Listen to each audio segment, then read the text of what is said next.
folks. Welcome back to the Dusty Trails and Tall Tales podcast, where we celebrate the voices keeping the spirit of the Old West alive. I'm your host, Matthew. Today we're joined by Mark Redmond. Thanks for having me, Matt. It's a pleasure to be here. Sure. Glad to have you. Mark taught high school English for 28 years before devoting himself full time to writing. With over 25 short stories and articles to his name, he's written The Adventures of Arty Anderson for middle grade readers and the gritty Bounty Hunter Nate Landry series for adults. And he's got a new series called The Box M Gang.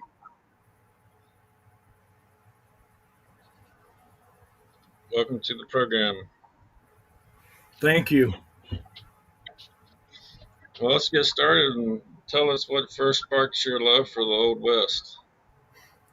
Well, I grew up way back in the days when television was black and white, and Saturday mornings were basically wall-to-wall westerns, and I fell in love with the Old West. Well, what I thought was the Old West. I later learned that it wasn't really the Old West; it was Hollywood's version.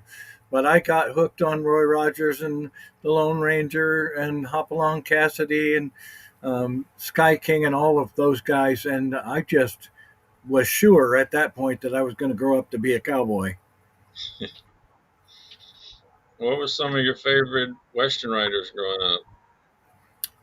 Well, my earliest memories of a Western book, my older sister read a Zane Grey book to me and our next youngest sister. And that got me. Once I never looked back. I kept reading Zane Grey. I still read Zane Grey. And then, like most Western writers, I fell in love with Louis L'Amour's stories. And back then, I read Max Brand and anything Western I could get my hands on. I read. Yeah. Well, what were you've mentioned you like to watch the Saturday morning westerns as a kid. Are there any favorites that stuck with you? Well, I really liked Paladin in Have Gun Will Travel. He was one of my favorites. I liked how can you not like Hopalong Cassidy? He was a big time favorite. And then, I don't know, probably there were so many from back during that time. Johnny Yuma, some of the other ones like that. Sky King was on. The Rifleman eventually. Those were just all some of my favorites. Yeah. When did you first know you wanted to be a writer? Well, somewhere in elementary school, I started writing poetry. I had a teacher that had us in sixth or seventh grade, had us start keeping journals, and we were allowed to write in any format we wanted. And poetry came really easy to me. So I wrote a lot of poetry, just silly, of course, silly kid stuff. And then eventually, by the time I was in high school, I was writing short stories. In fact, my senior year, our final assignment was a short story. We had to write a short story about any subject. I got mine done immediately. It was just so easy. And after I finished, my classmates offered to pay me to write theirs. And I didn't do that, but that was my first offer to be a professional writer, to get paid for it. Yeah. Well, when you first started writing, how long did it take you to get published? Oh, I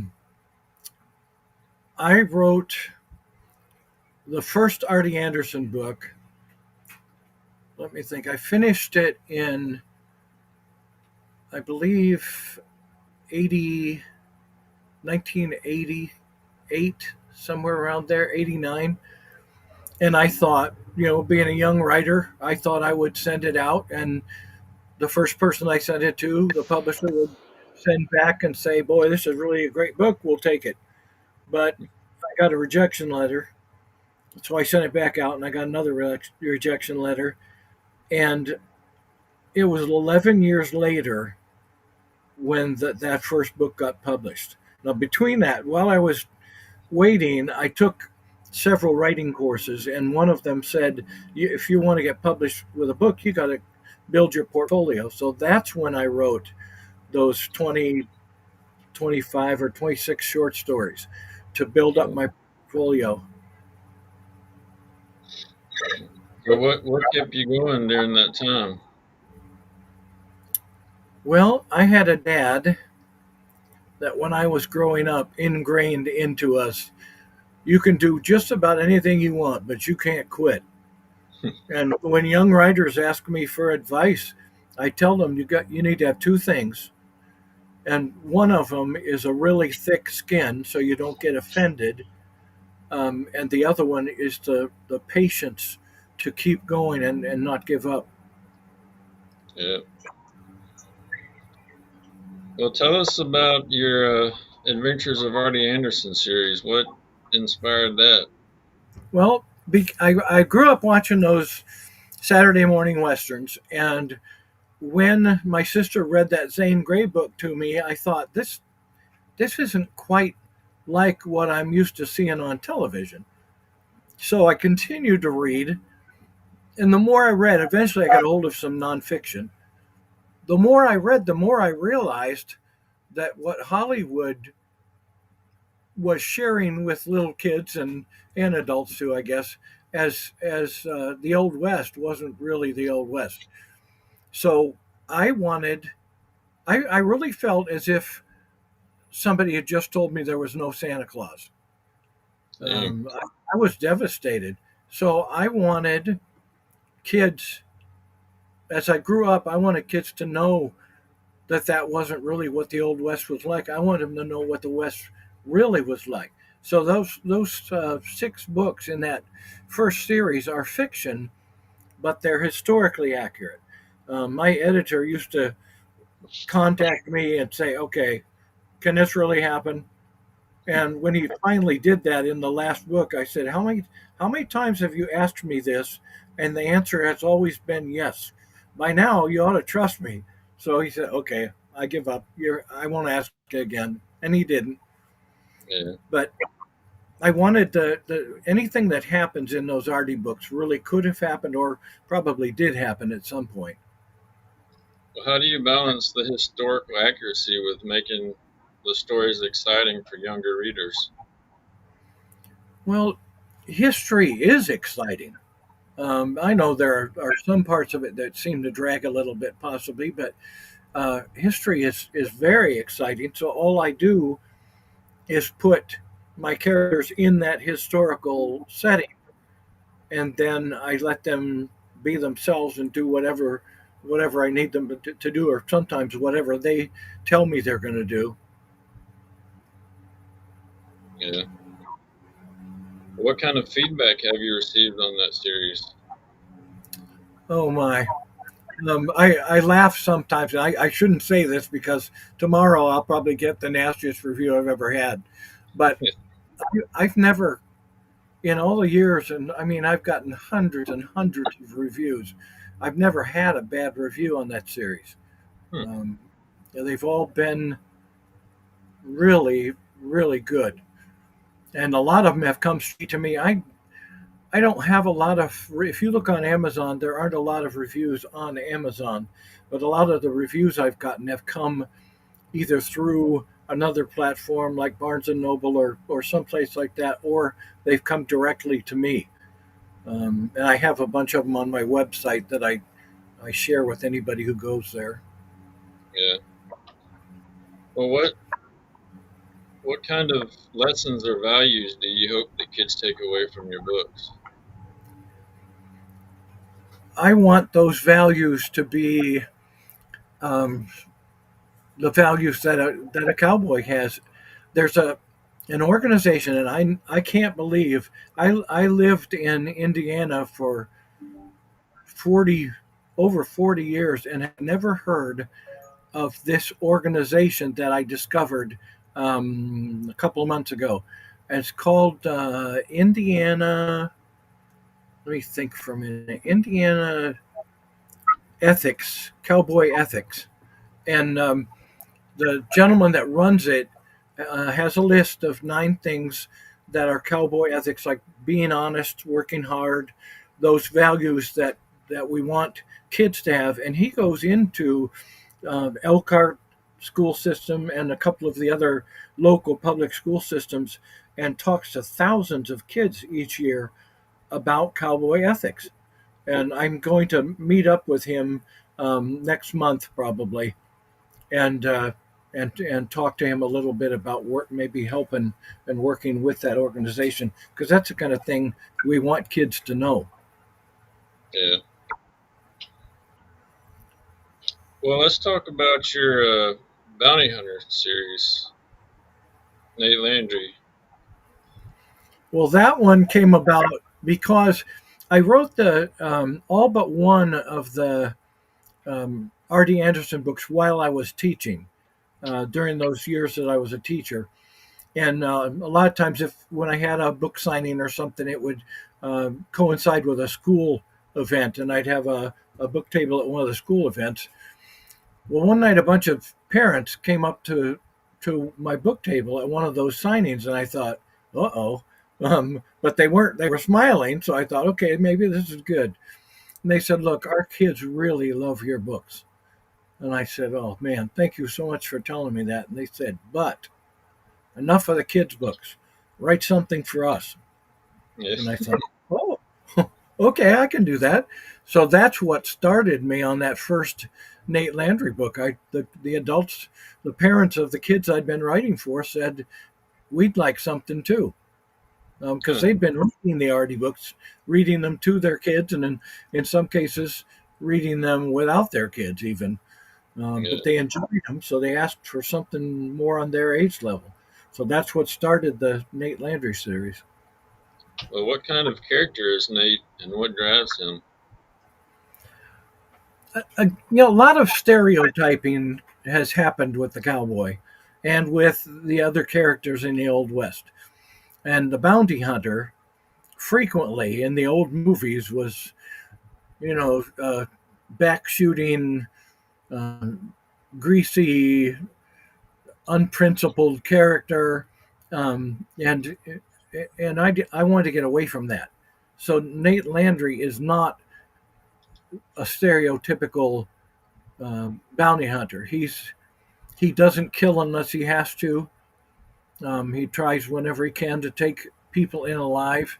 He works with his boyhood friend. They grew up together, went to the Civil War together, have been friends all their lives. His best friend is a Native American named Wolf, and they're like brothers. They consider themselves brothers. Yeah. How do you approach writing grittier material while still staying true to your values? Well, there's no unnecessary. I mean, no gratuitous violence, no sex scenes, nothing like that. If you're looking for those things, you won't find them in my books. There are times when Nate or Wolf is put in a position where he has to kill somebody, but that's just. I mean, I didn't want to. I wanted to keep it realistic. I wanted my stories to be believable. Um, so Yeah. you have to there has to be some violence. The old West was a violent place, but not everybody was violent, and not everybody chose to solve every issue by turning to violence. Yeah. Well, what's the difference in writing for children as opposed to adults? So this is personal opinion. I enjoy so much. I just I wrote my fourth Nate Landry book, the one that's on the screen. Um, oh, let's see, less than it was my 12th book. Then I wrote one. I've written one Box M Gang book since then. I'm working on another Box M Gang book right now. But as much as I enjoy Nate and Wolf and writing those books, writing for kids um, it's fun. It's a lot of fun. The Box M Gang books, they tell the story of five siblings.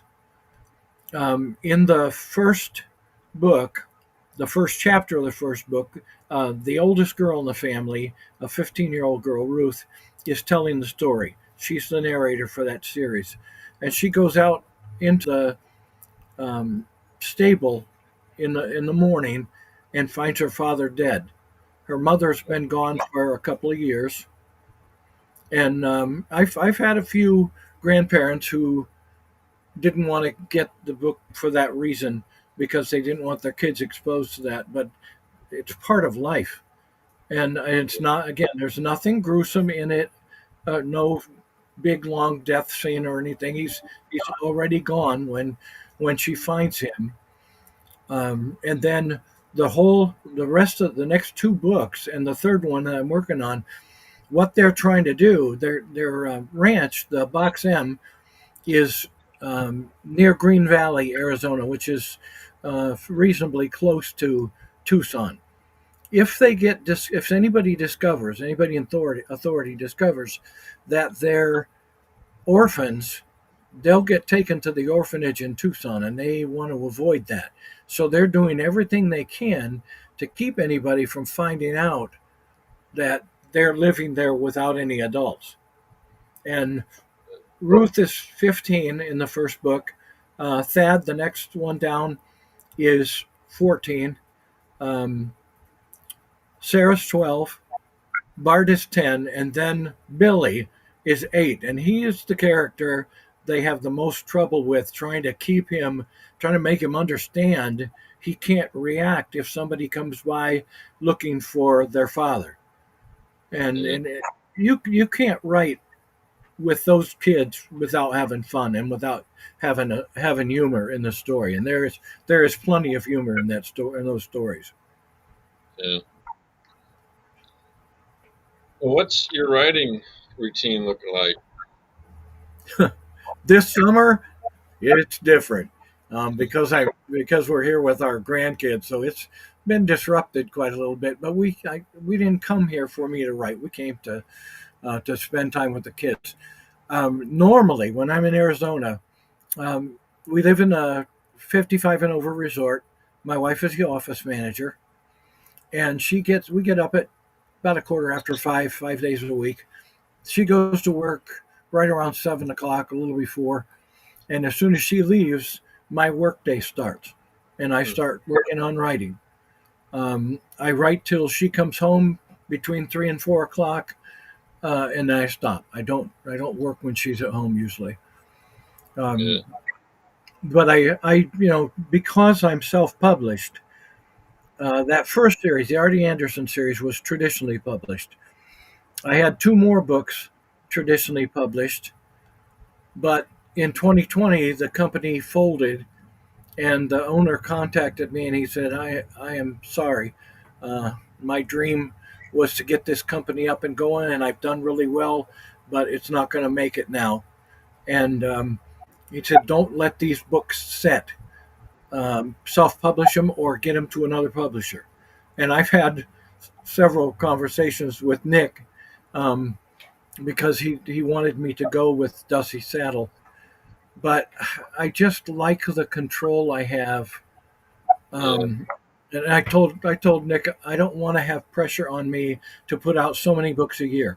I usually write 2 books a year. Sometimes one year I had 3. But that's I go at my own speed. If something happens, like I have to stop to go get groceries because I don't want my wife to have to do that, or I have to get work on the car done or something like that, I have the freedom to do that. But most of the Yeah. time, I'm working. I'm writing. I'm marketing. I do my own editing, and now I just sent in chapters 7 and 8 today in my first audiobook. I'm narrating that and working with an audiobook production company. Are you narrating it yourself? Yes, I, my wife wanted me to narrate it. I used to read to my students in high school, I would read. Yeah. We'd go through some of the classics, and I'd read some of it out loud to them. And my wife said, "Come on, Mark, they're going to want you to read the." I said, I want to pay somebody in there. I do not want to take the time to narrate this book. It's too much work. It's too much time away from writing." And she said, "Your former students aren't going to like that." And I thought, okay, we'll see. We'll see about that. So I have an email that goes out on Fridays to a little over 400 people. So I asked them. I said, "Look, here's the situation. I'm going to do audiobooks.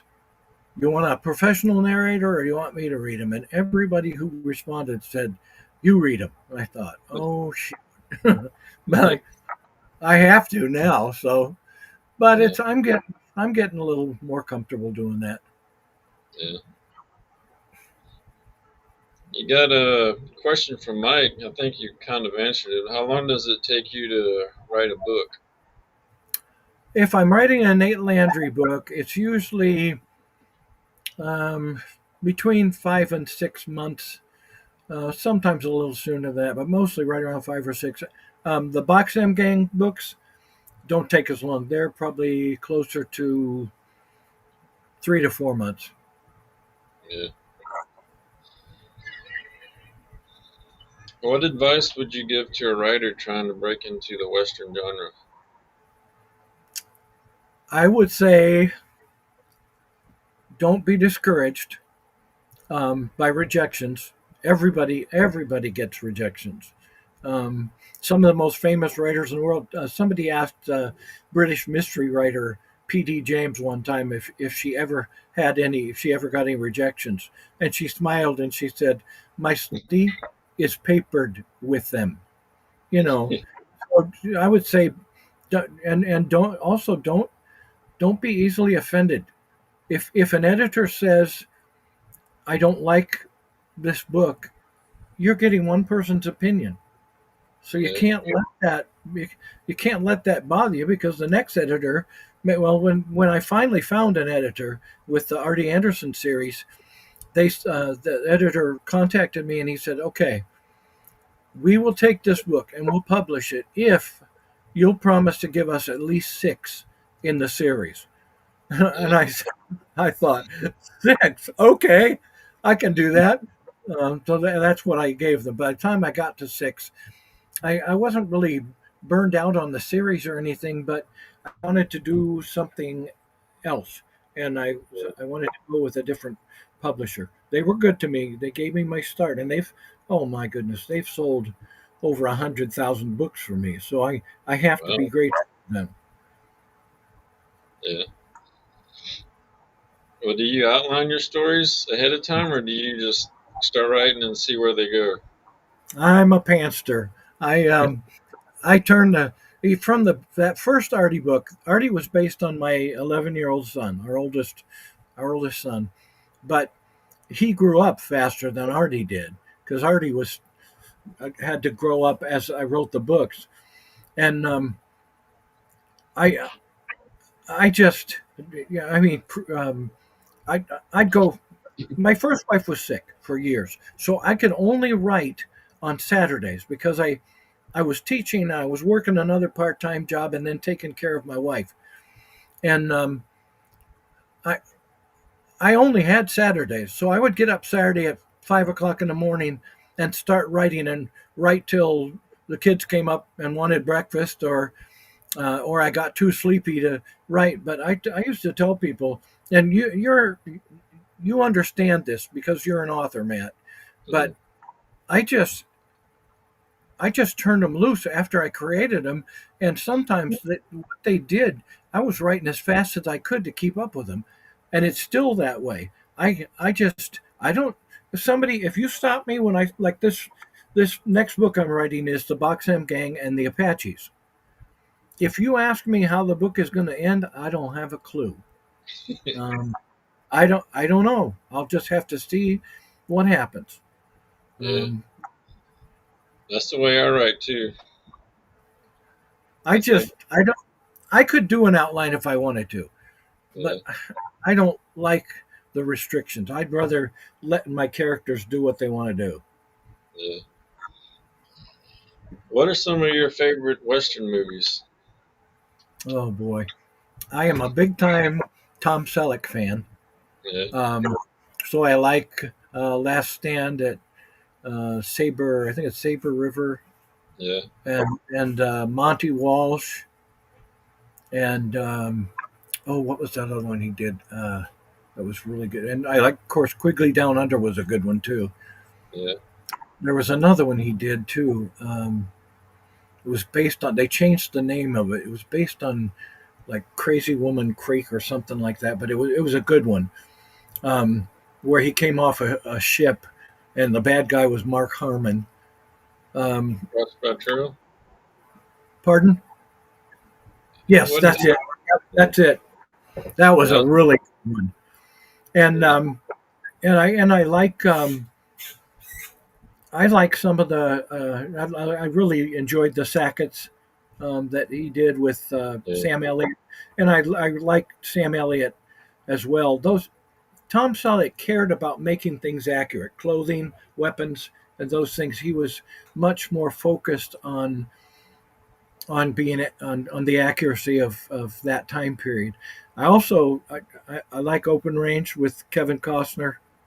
yeah, That's one of my all-time favorites. That was so good. Robert Duvall, um, yeah. also Robert Duvall and Tommy Lee Jones in um, Lonesome Dove. Yeah. That those are just some of my favorites. Yeah. What is it about Open Range that you like so much?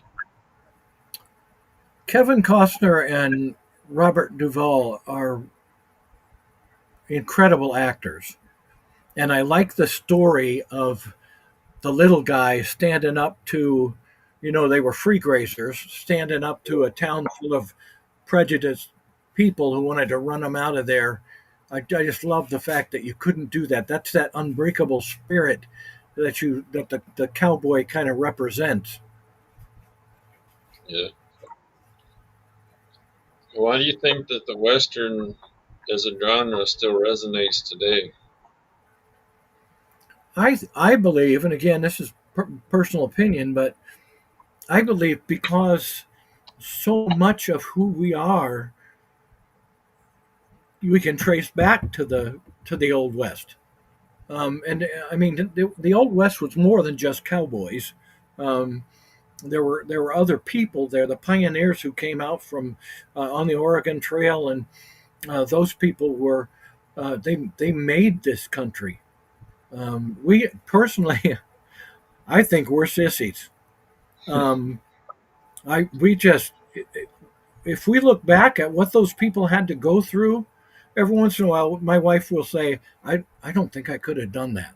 And I tell her, oh, yes, you could, because back then, that's all they knew.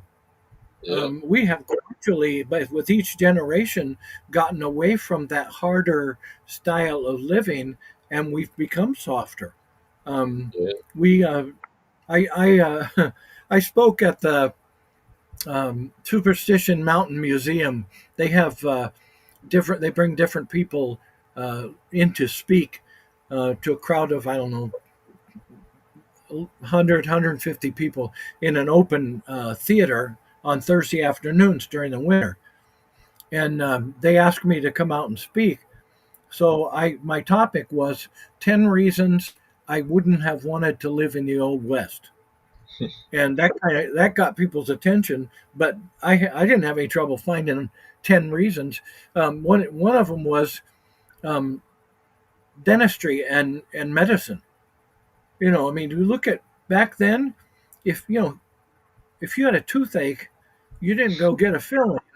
You went Yeah. and you got pulled, and a lot of times it was either the barber, if you were lucky, or the blacksmith who pulled your tooth. And I think, no, thank you, I don't want to do that. Yeah.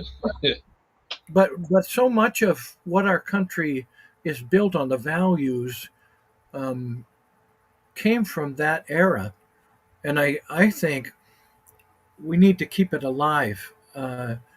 I've gone to somebody has asked me how much research I do, and I was watching one of your other podcasts, and somebody asked your guest how much research there is involved in what she was writing. I don't ever stop researching. I am constantly researching. When we go on vacation, when we came out here, we left Arizona in May, and we picked up one of our longtime dream vacations. We stopped in Colorado and rode the Durango Silverton narrow gauge railroad from Oh, Durango to Silverton. And on both ends of that trip, we stayed in an 1880s hotel. And we were in our, when we do book signings and stuff, we're dressed in period costume. And we wore our Old West clothes. And it was funny, the people on the train thought we worked for the railroad because we were dressed that way. And people in the hotel came up to us and said, "Could we have our picture made with you?" So we we did a lot. We had so much fun doing that, but yeah, that was research because I wanted to know. I had no idea. I've ridden trains before, but that was the first narrow gauge train that I rode. And I'm telling you, I don't get motion sickness, but if I did, I would have on that trip. That train was rocking all over the place. Um, but I years ago I joined Single Action Shooting Society because even though I grew up around guns and I've been a shooter most of my life, I wanted to get in touch with handling Old West weapons, single action revolvers, lever action rifle, a double barreled stage gun. So I had so much fun shooting with a great bunch of guys in Michigan. I shot with them when I lived in Indiana. I did that because I wanted to know. I wanted to know what how the gunpowder smelled, what the gun felt like when it kicked in my hand, when I pulled the trigger. I yeah, wanted to know what it was like to sight down the barrel to hit something. I had my kids teach me how to play poker because yeah, I figured at some point in one of my books, at least, there'd be a poker game going on, and I couldn't very well have someone look across the table at a guy and say, "Go fish," because that doesn't end to that's not the right card game. So I had them teach me how to play 5 card stud. yeah, I wanted to. I when I taught, I wore Old West clothes, a vest and a shirt like this. I didn't put a vest on tonight because it's too hot and muggy here. But I wore a vest and an Old West shirt all the time. When I came back and forth between my house and school, I was wearing a cowboy hat. I always wore cowboy boots. Um, I just wanted the feel for that. I wanted to know what that felt like so I could communicate it to my readers. yeah. Well, since you're mostly self-published, what are some of the things you do to promote your work? Well, we do a lot of um, last in the last year or so, um, where we live in Arizona in Apache Junction, there are 5 Barnes and Noble stores in the immediate area. I think the farthest one was probably half an hour, maybe 40 minutes away from us. So we did book signings at all those because my distributor is. I started out with KDP, but they were too limited, so I switched to Ingram Spark because I wanted to go wide. And now my books are all over the place, and one of the places that carries them is BarnesandNoble.com. So because of that, we were able to get into all 5 of those local Barnes and Noble stores. We did a lot there. Um, we also there's a half price bookstore where we did a lot of book signings in our town. Um, the resort where we are has a craft show. Well, the leader doesn't like us to call it a craft show. A marketplace um, for 5 months. Once we get back, goes from October to April, I think it is, and they have a 3-hour Saturday morning craft show, and we always have a booth there, a book table. Right across the street from us, there's a coffee shop. We got to know the owner. and she has booths in her coffee shop where vendors can sell. So my wife is our marketer. I tell people I have two handprints on my back, and they're from her pushing me to get me out to market the way I should. Otherwise, I just sit in my study and write. But we talked to that lady, and we got a shelf um, in her coffee shop, and then she started a Thursday morning. Actually, goes from Thursdays from 9 to 1. Um, she has a sidewalk, little flea market like thing, and I'm there every Thursday, unless I have a speaking engagement or something. So we do a lot of marketing. We do book festivals or regular festivals. I mean, we're in the Old West. The Artie Anderson series was based in Texas. It was set in Texas because that was I hadn't been out west much at all at that when I started that, and Texas was the logical place to put my cowboys. Yeah. But once we started coming out to Arizona about 10 years ago, I told my wife, I don't need Texas. Look at the history around us. So I mentioned earlier, doing research all the time. When we have vacations, if Susie has a long weekend or something, we have gone to Wickenburg. Tombstone's one of our favorite places. Um, all kinds of other old west towns. In fact, one of my books, the second Nate Landry book, is set in Wickenburg. I used their jail tree in the story, but we are constantly looking for places to market. When we the last 2 years, and we're signed up for the third year too, we went to a big book festival in Scottsdale, Arizona. I think there were two or three other Western authors there, but about probably 60, 60 authors maybe.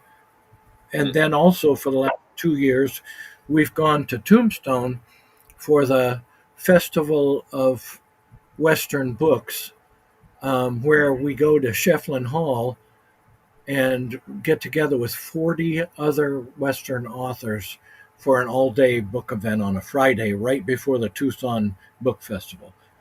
Yeah. And that's just, that's like a Western author's heaven. It's a lot of fun.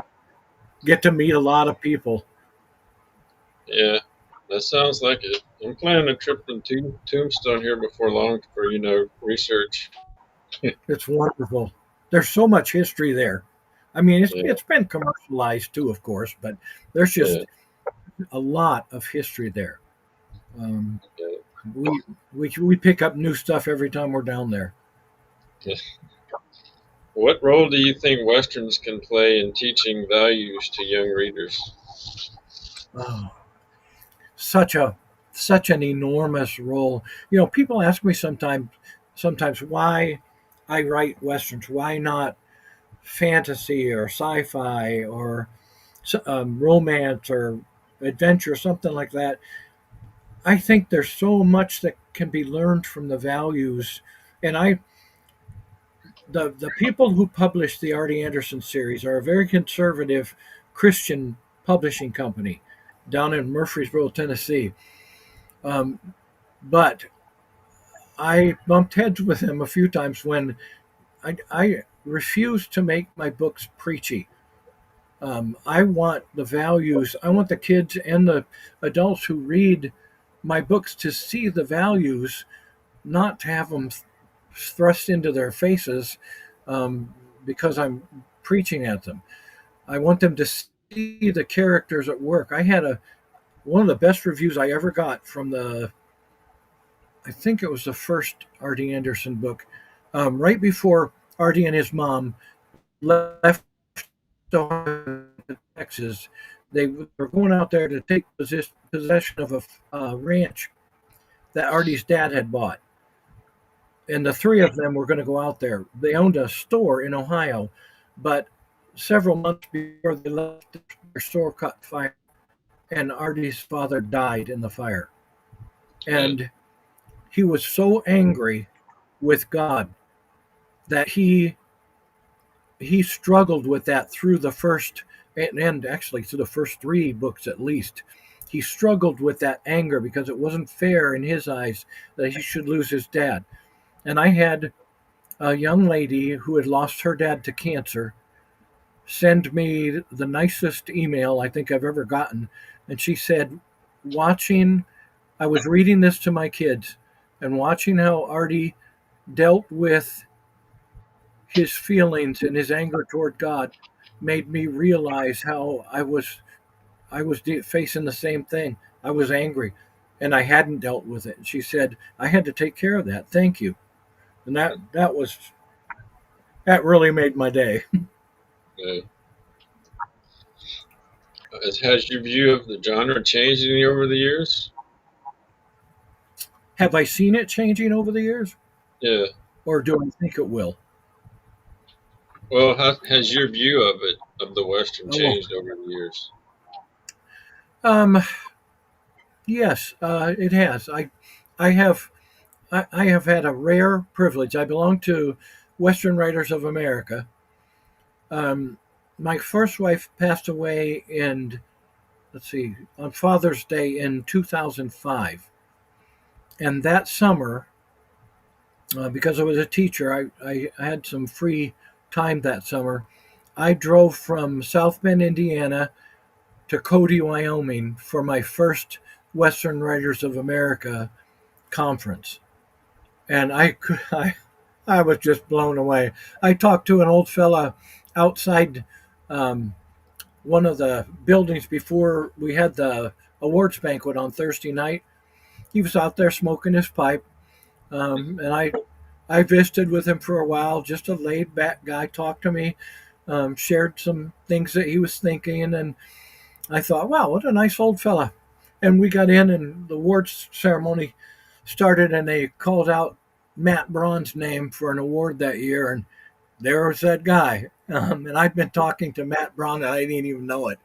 But I got to meet Elmer Kelton, and Lauren Esselman, um, Oh, Paul, oh, Paul Hutton, and so just so many people. And I thought, wow, I can't believe that I'm actually getting to talk to these people. And Elmer Kelton and his wife, opening night, they had like a meet and greet the new authors that were there for the first time. I didn't know who Elmer Kelton was. I hadn't read any of his books yet. But here's this old couple sitting at the table, and I talked to them for just briefly, and I started to walk away, and the lady said, "Hey," they were eating chocolate cake or something. They said, "Hey, sit down and have a piece of cake." And I said, "No, no thanks, I'm good." And she said, "Will you please sit down and have a piece of cake with us?" And I said, "Okay, I will." So I did, and as I talked to them, I realized who they were, and just some of the most gracious people. Johnny Boggs, just incredible people, and I've gotten to know them a little online through social media, and through some of the other conferences. Susie and I have been to. I think we went to one together, and we've been to two. I've been to two other ones, but just one of the best bunches of people I've ever met. And they are changing. They care about keeping the Western alive and making it sharp, making it accurate. The accuracy matters. It's not the old black and white TV programs are still fun. I still watch. I had surgery on my foot, and I had to sit in my recliner for 2 years. Really, 2 years. I wrote two books while I was sitting there. I also watched the entire Cisco Kid series um, because it was on one of the channels we got on TV. And I laughed and I enjoyed those so much. I saw a lot of things that were wrong, but it doesn't matter. They were still fun, and they were what got me started. They got me hooked on the Old West. And now, since then, um, and by going to Tombstone, and Susie and I have gotten to meet so many people. We met Craig Johnson, the Longmire. creator. Yeah. Um, got to meet Manuela Schneider and Chris Enns and a whole bunch of people whose books I've read and who've been friends on Facebook for a long time. In fact, Manuela, we finally got to meet her in person for the first time at Tombstone last March, and Yeah. she is either has just started or is getting ready to start on putting the Nate translating the Nate Landry series into German and publishing them Oh, over in Germany where she lives. So yeah. what an honor that is. Yeah. I've been talking to her. She should be on the podcast in a couple of months or so. I haven't got a Oh, date for us. she's phenomenal. Yeah. What an amazing lady. She can do everything. Yeah. Well, what's your favorite character that you've written? What's the People, most fun for you to write? every time I talk to anybody for an interview or I do a Zoom with school kids, that question comes up, and but my answer is always the same. That's like asking me which one of my kids is my favorite or which one of my grandchildren is my favorite. I really don't have a favorite. Billy Martin in the Box M Gang probably makes me laugh as much as anybody since one of the characters in the Artie Anderson series, Jasper, is Artie's best friend, and he's just a goof. I mean, just a funny kid. Yeah. But there, I don't. Otherwise, I don't know that I have a favorite character. But they're all real to me, and my goal is to make them real to my readers. I want them to forget they're reading fiction. Yeah. Well, what makes a great Western character in your eyes? Part of it, to me, if we're talking about a good guy, well, Yeah. Great Western bad guy is another story. But a great Western hero, to me, I mean, he has faults like anybody else, but he is honest and fair, and he keeps his word. He treats ladies the way they should be treated. Um, he's still very much a man, and he does what he has to do to uphold what's right. Yeah. But what makes a good villain? All the opposite things. I to me, like I have a couple the Nate Landry series. There's a villain in book 3 who comes back in book 4, um, and to me, a good villain needs to be smart um, and clever enough to give the hero a run for his money. He needs to be not all bad. One of the things I learned as an English teacher in analyzing characters is that if to be believable, no character can be either all good or all bad. It just doesn't work because none of us, no real people, are either all Yeah. good or all bad. Um, we all have some, no matter how good we are, we have some faults, and no matter how bad we are, we have some good things about us. Yeah. Well, what projects are you working on right now? What can readers expect from you next? Well, I'm currently on the third or fourth chapter of the Boxem Gang and the Apaches. They live right in the middle of Apache country, and so far, in the first 2 books, they haven't really run into any Apaches. But I'm fixing that in this next book, and they are going to meet some Apaches. I don't want to spoil anything, but at least one of them will be their age, and that will help. But I want people to see. I'm researching the Apaches. I If anybody got a bad name in those old movies, it was the Native Americans, the Indians.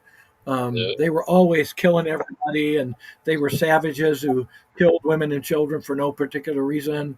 In a lot of the old ones, one of the things I liked about so as the movies got newer, Dances with Wolves. I used to go to when I lived in South Bend every year in let's see Kalamazoo. There was a living history presentation that lasted for 2 days, and it was magnificent. People came there. One guy was always there dressed as Abe Lincoln, and he was about the right height. He looked like what you'd expect Lincoln to look like. There were all kinds of seminars going on, and that was one of the main things I went for. Plus, um, they had all kinds of vendor booths. So again, because I wanted to experience things, I bought a clay pipe and some Kinnickinnick tobacco, a mixture of all kinds of herbs and stuff with almost no tobacco in it, and I smoked that just to see what it was like. Um, and I bought parched corn and parched peas and ate them. I about broke my teeth out on those. That is hard stuff. But I also got to sit in on some really good sessions, and I learned a lot. That's more research. One blacksmith, an active blacksmith, had two end-to-end 8-foot tables with all kinds of stuff laid out on the tables, things that he had made. And he said, he said, when you see a blacksmith in those old movies, what's he usually doing? And somebody yelled, shoeing a horse. He said, right, blacksmiths don't do that by and large. He said, when you think of a blacksmith in the Old West, what you need to think of is true value hardware. He said, that's really what the blacksmith is. He makes whatever people need. He mends wheel rims and makes things like that, springs, those things. But one of the highlights in those sessions one year, the lady who did all the costuming for Dances with Wolves was there. And she said, two things about this movie really impressed me. One was the director said, I want this clothing accurate. He said, I also want the roles of Native Americans to be played by Native Americans, not Italians. Because if you look at some of those old Western movies, a lot of them were, their real first name was Victor, or they weren't really Indians. And she said, these guys, I picked up so much stuff. She said, these young braves were so proud to be Native Americans. She said, the director, they were so comfortable. She's the best horseman I've ever seen in my life. She said, the director would say, okay, 15-minute break. She said, those guys stretched out on the backs of their horses and went to sleep for 15 minutes. Just unbelievable. And some of the scenes in there, and Kevin Costner, I guess, drove the director crazy because he kept trying to switch places with his stunt double. And at one point they were standing along the sideline watching the stunt double chase a herd of buffalo on horseback. And the director turned to say something to Kevin Costner, and he was talking to the stunt double. And Kevin Costner was out on his horse chasing the buffalo. And I understand that. In the first Arty Anderson book, Arty breaks his pony Prince. He doesn't realize when he gets on the pony that it's not broken yet. And the cowboys on the ranch try to warn him, but he's so excited about having his own pony, he just gets on. And I had no trouble writing that scene where he got bucked off because I had a pony named Prince, the one I based that pony on.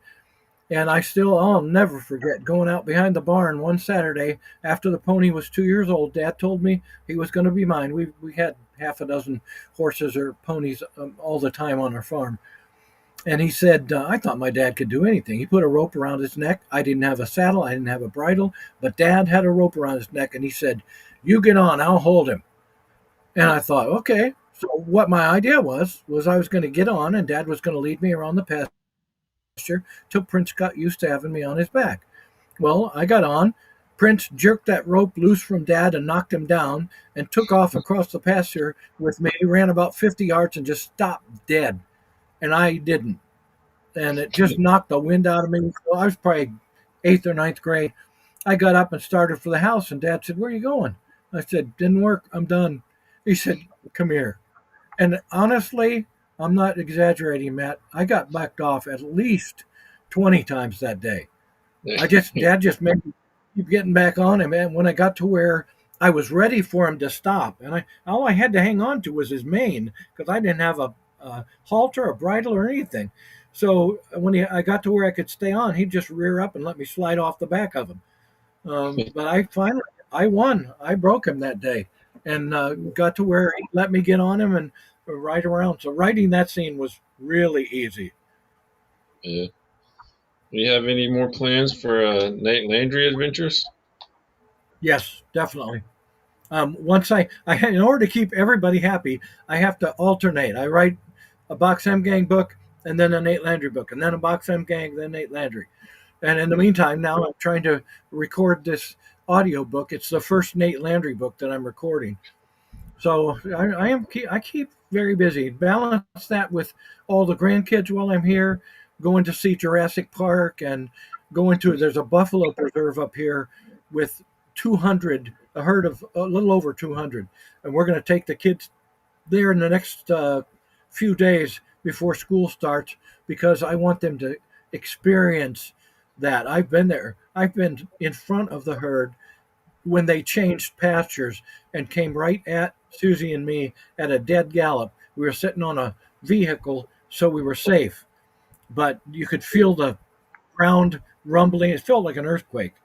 But I want them to see those things as well. Because right now, my hardest sell to get kids to read my books are my own grandkids. But I'm Yeah. working on that this summer. I am turning them into cowboys and Yeah. cowgirls. Well, where's the best place for listeners and our viewers to connect with you and find your books? My website, which is my favorite, is www.marklredmond.com, and all my books are there. Um, you can also find them, and obviously they're on Amazon. I just don't like to mention Amazon because I don't like Amazon. They're on bookshop.org. If you shop through bookshop.org, then you're supporting local bookstores. They're on Barnes and Noble. They're on Kobo, Walmart.com, Target.com. They're almost anywhere you can find books, they're available. Yeah.